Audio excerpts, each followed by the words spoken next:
Bien, mesdames et messieurs, bonsoir. Alors, je vais essayer de ne pas être trop long, parce que nous avons pour le bicentenaire de 1816 un temps de 1816. En 1816, en effet, c'est l'année sans été. On appelle ça l'année sans été. Il fait froid, il pleut tout le temps. Au printemps, en été, en automne, les récoltes sont très mauvaises et ça entraîne la disette. Le blé, le prix du blé, le prix des pommes de terre ne cesse d'augmenter au cours de l'été, de l'automne et de l'hiver 1816. Et en 1817, c'est la dernière famine qu'ait connue Genève, avec une petite émeute, dite émeute des pommes de terre. Alors vous me direz, comment cela est-il possible?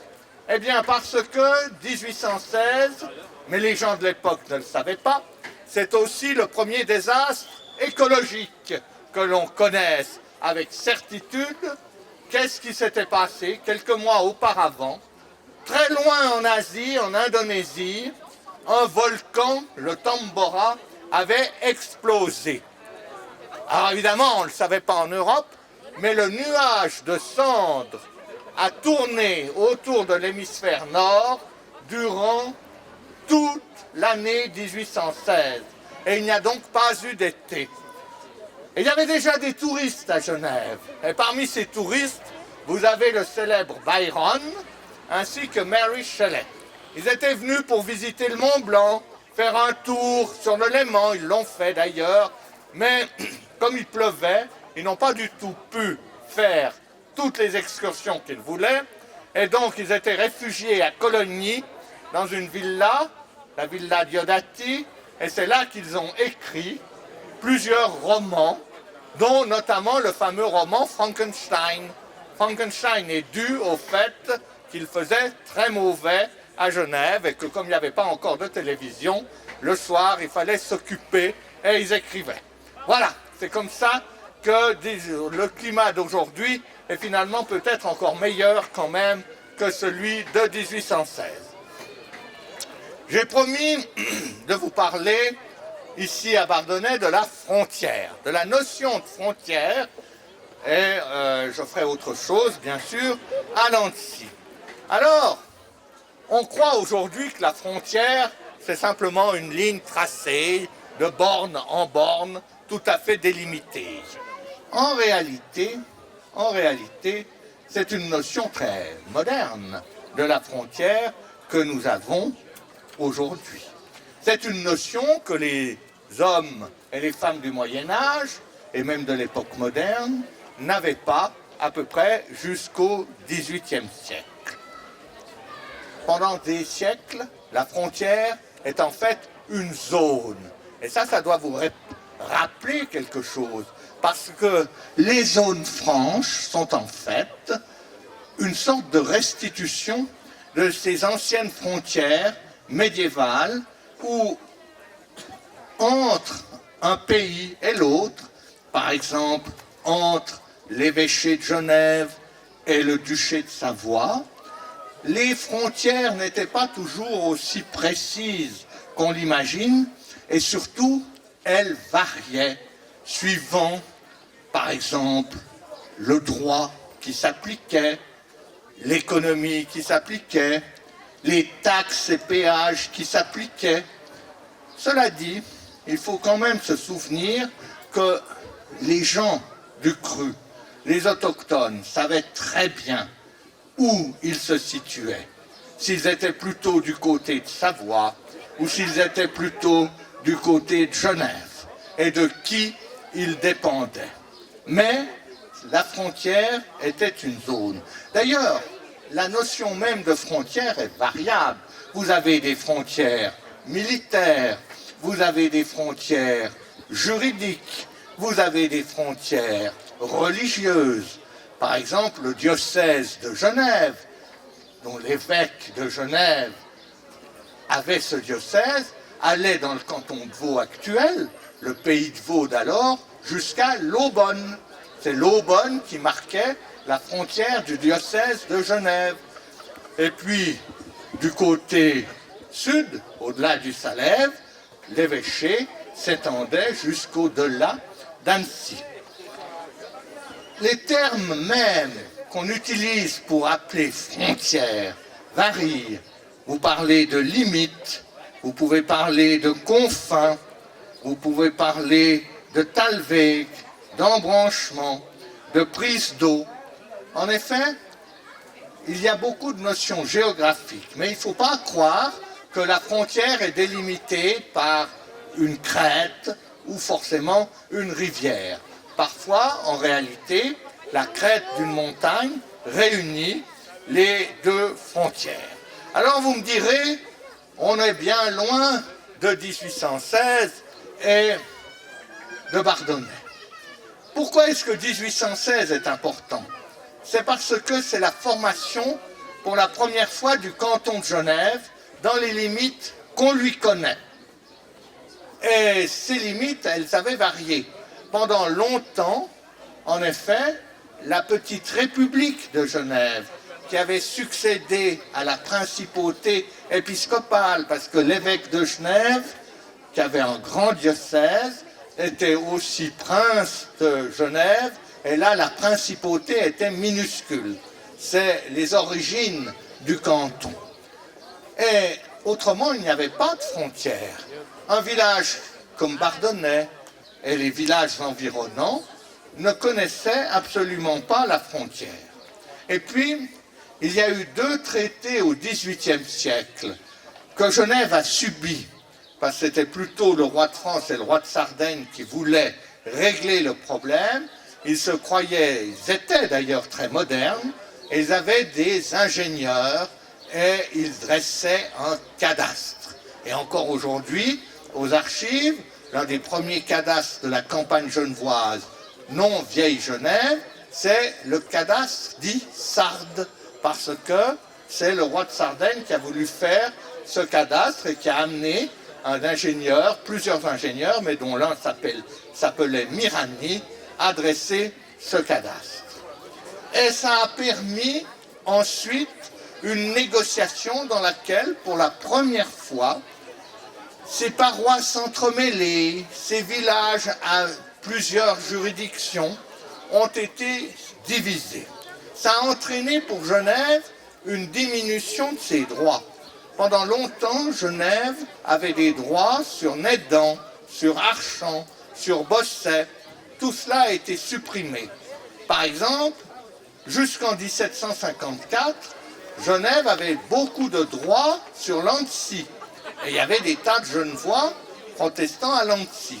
À partir de 1754, ils ont eu 25 ans pour changer de commune ou de communauté paysanne ou revenir à Genève, et ce sont d'autres habitants qui les ont remplacés. C'est la même chose pour un village comme Cézanne, par exemple. Et alors, cette nouvelle configuration due au traité de Turin de 1754 ne va pas durer très longtemps, parce qu'ensuite arrive la Révolution française qui annexe la Savoie en 1792. Du coup, il n'y a plus de frontières qu'entre les quelques petits territoires genevois et la grande nation, la grande République française. Ensuite, vous le savez, Genève, en 1798, devient à son tour française, à la suite d'une votation, un peu orientée quand même par les Français, mais sans invasion. Sans invasion, contrairement à la Savoie. Et puis, 15 ans plus tard, se produit en 1813 et début 1814, cet événement capital pour tous les villages entre Jura et Salève, la chute de l'Empire napoléonien. Et la chute de Napoléon a ceci d'important pour tous les villages, c'est que ça met fin à la conscription. Ça met fin à l'obligation pour tous les jeunes gens, à partir de 18 ans, de tirer au sort pour savoir s'ils seront soldats de Napoléon, avec tous les risques. En 1812, c'était notamment celui de mourir en Russie, ou s'ils échapperont au service militaire obligatoire. Alors ça a été pour cela un immense soulagement, et de ce point de vue, la chute de Napoléon a été ressentie avec un certain contentement dans les terres du Genevois, on va le dire comme ça. Mais d'un autre côté, les commerçants, les négociants perdaient un grand marché de plusieurs dizaines de millions d'habitants. Et en fait, contrairement à ce qu'on imagine parfois, l'avenir de Genève et des paroisses qui environnaient Genève n'était pas déterminé d'avance. À Genève même, vous aviez des gens qui souhaitaient rester français, y compris dans la classe dirigeante. Et puis, vous aviez des gens, et c'était notamment les membres du gouvernement provisoire, qui souhaitaient que la petite République retrouve son rang, son espace, c'est-à-dire 30 000 habitants face à l'Europe. C'était un rêve passéiste, un rêve nostalgique, et surtout un rêve que ne partageaient pas du tout les alliés, notamment l'Angleterre et la Russie, qui souhaitaient que Genève soit suisse, devienne suisse, de façon à protéger le plateau suisse et à faire un rempart contre de nouvelles aventures en France. Pour ça qu'il y a eu un grand royaume des Pays-Bas, qui comprenait les Pays-Bas et la Belgique, et le Luxembourg, qu'on a mis la Prusse sur la rive gauche du Rhin, etc. Une politique qu'aujourd'hui on appellerait une politique de containment. Ça, c'est la première chose. Et puis la Suisse elle-même n'envisageait pas forcément que Genève soit canton suisse, même si pendant plusieurs siècles, certains l'avaient souhaité.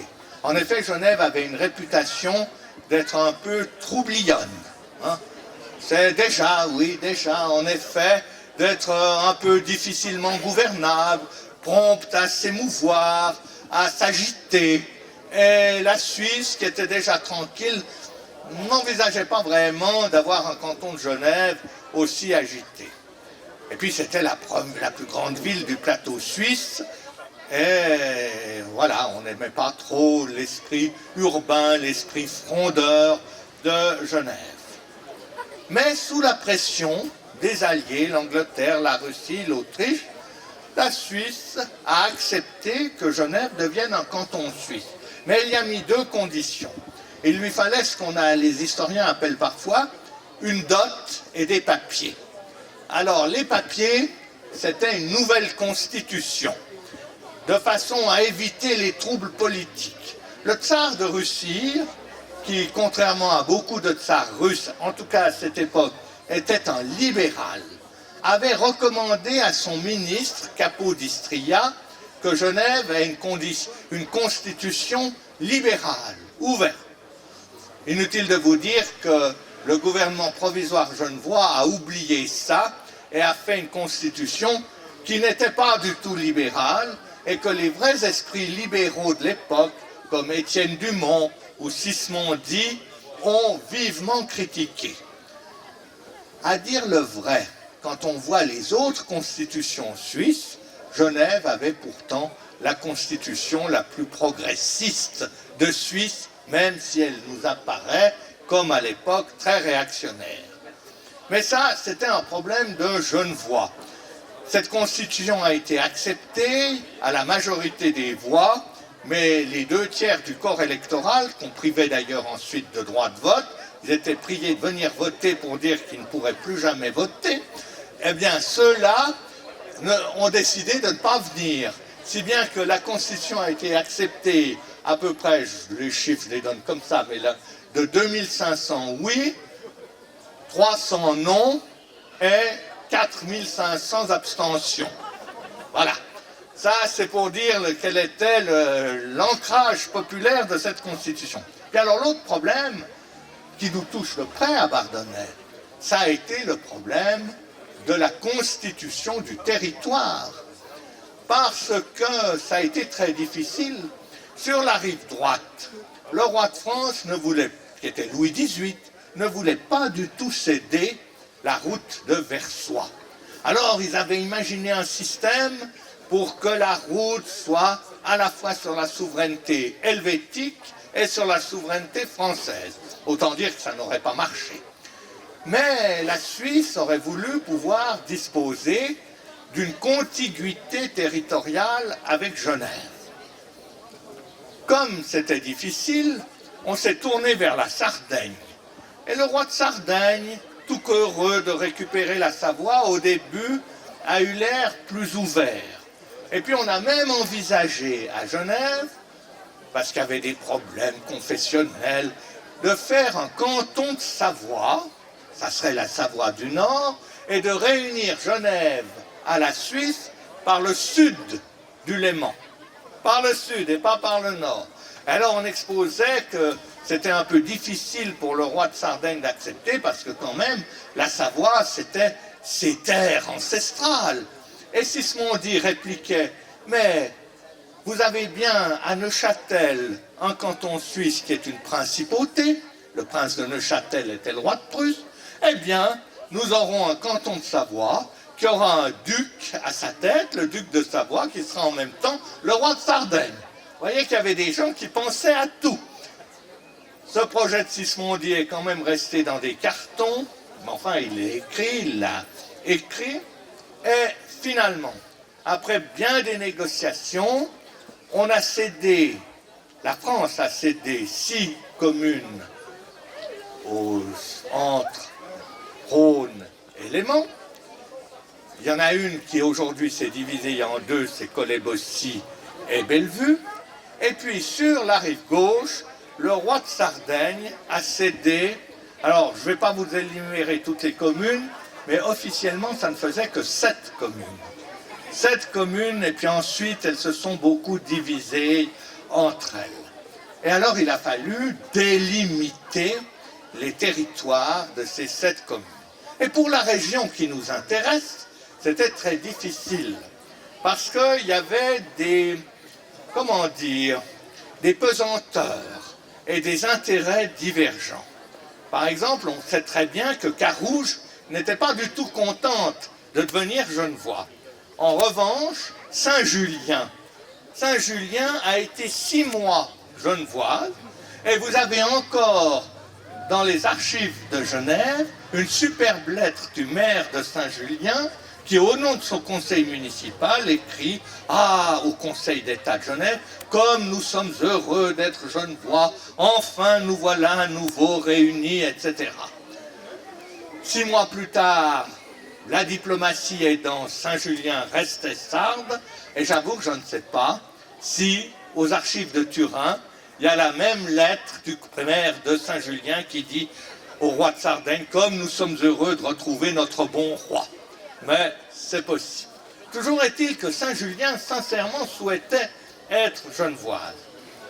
Mais d'autres terrains étaient convoités. Par exemple, un certain Ami Lulin, qui était l'un des principaux, le premier syndic du gouvernement provisoire, avait une propriété assez importante à Archamps. Et comme Archamps avait été genevoise, il a tout fait pour que Archamps redevienne genevois. Il n'a pas réussi. En revanche, son cousin Lulin, qui possédait le domaine des Vordes, a lui réussi et a fait que la frontière soit un petit peu modifiée et ne suive plus exactement le cours de la Drise, de façon à ce que l'entier de son domaine soit dans la future commune de Composières. Ces petits intérêts ont été ailleurs également, et la frontière un peu dentelée doit beaucoup aux gens qui ont essayé d'influencer tel ou tel diplomate. Mais le roi de Sardaigne tenait absolument à pouvoir transporter des troupes jusqu'à Thonon. Et il avait donc besoin de la route du Salève, et c'est au fond pour cela, pour cette région stratégique, que Ami Lulin n'a pas obtenu Archamps, tandis que Charles Lulin a obtenu ce qu'ils voulaient à Évreux. Ben, ça, je ne sais pas, sur la route. Et puis, c'est à cette époque qu'on a imaginé, pour aider le ravitaillement de Genève, et pour tenir compte du fait que les propriétés paysannes étaient de part et d'autre de la nouvelle frontière, comme d'ailleurs des communes qui étaient divisées en deux, qu'on a créé ce qu'on appelle la petite zone. Cette petite zone, la zone de 1815, a été reconnue par le Congrès de Vienne, par les traités internationaux. Ça paraissait anecdotique, mais on s'en est très bien trouvé un siècle plus tard. Parce qu'un siècle plus tard, après la Première Guerre mondiale, on a créé, après l'annexion de la Savoie par la France en 1860, une grande zone qui comprenait toute la Savoie du Nord. Mais au lendemain de la Première Guerre mondiale, la France n'a pas voulu reconnaître cette grande zone, ni d'ailleurs la petite, et les a supprimées. D'où procès, procédure. Il y avait déjà l'endroit international, une cour à La Haye, à laquelle la Suisse et la France ont fait recours. Et après 12 ans de procès, la cour de La Haye a dû constater que la grande zone, ayant été octroyée par Napoléon III de son propre chef, il savait très bien pourquoi il le faisait. Il le faisait pour pousser les Savoyards du Nord à voter favorablement à l'annexion, alors qu'ils n'étaient pas si favorables que ça. La grande zone, octroyée par Napoléon III, unilatéralement, n'existait plus. La France avait le droit de l'abolir. En revanche, la petite zone, comme elle relevait d'un traité, donc du droit international, ne pouvait pas être abolie par la France si les autres signataires n'étaient pas d'accord, et c'est pour cela qu'elle est restée. Alors évidemment, aujourd'hui, avec l'espace de Schengen, ces petites zones jouent moins de rôle qu'autrefois. Et vous le savez, on le voit par les frontaliers qui tous les jours traversent le canton pour venir à Genève.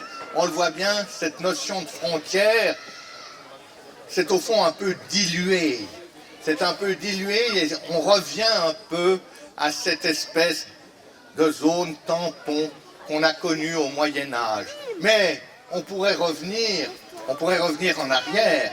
Il y a eu un moment, pas si lointain, dans lequel la zone n'était une frontière très serrée, très stricte. C'était pendant la Seconde Guerre mondiale, où plus personne ne pouvait traverser sans des laissez-passer, etc. Donc, vous voyez que même autour de notre canton, même entre le Genevois, le Pays de Gex et le canton de Genève, la notion de frontière a fluctué au cours des siècles et pourrait à nouveau redevenir quelque chose de tout à fait fermé. Voilà ce que je voulais vous dire. J'ai tout un paquet de notes que j'ai laissé de côté, parce que c'est beaucoup trop savant, et ça vous ennuierait, et ça ne sert à rien, parce qu'au fond, je voulais quand même dire à la fin, ça oui, c'est important, que contrairement à ce qu'on croit parfois, la frontière, elle est aussi, ou pas, dans les têtes et dans les cœurs. Et que c'est ça qu'il y a d'important. Et que si la notion de frontière aujourd'hui semble s'être diluée, c'est parce qu'avec la vie contemporaine, bien entendu, elle est beaucoup moins importante qu'autrefois. Et la dernière chose, parce que vous avez appartenu à la commune de Compierre, que je voulais dire, c'est que vous savez que ces deux communes, Bardonnay et Plan-les-Ouates, se sont séparées, non pas pour des raisons politiques, comme par exemple la séparation de J et de Jussy, parce que J était plutôt radical, et puis Jussy était plutôt libéral-conservateur. Ils se sont séparés à cause des communaux. Parce que avant qu'il y ait des communes, il existait des communautés par village, par hameau, et que ces communautés possédaient depuis des siècles des terrains, des pâtures pour le bétail. Or, il s'est trouvé que les hameaux du haut de la commune, Bardonnay, Charolles, Nancy, n'avaient que de très petits communaux, alors que Saconnet-d'Arves et Plan-les-Ouates avaient de très grands communaux, qu'ils ont d'ailleurs profité, sous l'impulsion du régime radical, pour les vendre. Si bien que nous ne pouvons pas aujourd'hui, dans l'aménagement du canton, parler des communaux de Plan-les-Ouates comme nous parlons des communaux d'Ambilly. Parce qu'à Ambilly, c'est la même chose. Seulement, ils étaient restés du bon côté, et ce qui fait qu'Ambilly en a aujourd'hui beaucoup profité, et que les communaux de Plan-les-Ouates ont été, au fond, liquidés dès le 19e siècle, dès 1850-60. Ça servait de terrain d'exercice, etc. Les chiffres sont là, effectivement. On peut dire que Plan-les-Ouates, à un moment donné, a nourri la commune de Compiègne. Alors, ce qui est d'intéressant, c'est que ces communaux, ces terres communales, vous les trouvez dans tout le pays de Gex. Vous le trouvez dans tout le Genevois. Là, il n'y a pas de frontières. Et ces communautés rurales sont extrêmement importantes.